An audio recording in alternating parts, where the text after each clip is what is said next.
مشاهدينا، رئيس الوزراء العراقي عادل عبد المهدي يترأس اجتماعا لمجلس الأمن الوطني. نتابع. ورحمة الله وبركاته. استجابة لخطبة المرجعية الدينية العليا وبالنظر للظروف الصعبة التي تمر بها البلاد ولتوفير شروط أفضل لتهدئة الأوضاع ولفتح المجال أمام مجلس النواب الموقر لدراسة خيارات جديدة، أرجو من مجلسكم الموقر قبول استقالتي من رئاسة مجلس الوزراء، والتي تعني بالتالي استقالة الحكومة بمجملها.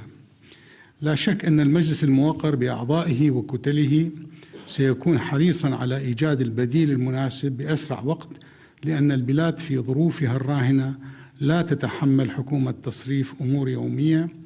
لذلك أرجو من مجلسكم الموقر إكمال إجراءات منح الثقة إلى رئيس مجلس وزراء جديد وحكومة جديدة ليتسلموا المسؤوليات وفق السياقات الدستورية والقانونية المعمول بها.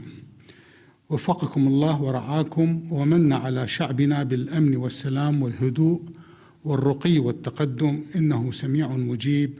والسلام عليكم ورحمة الله وبركاته.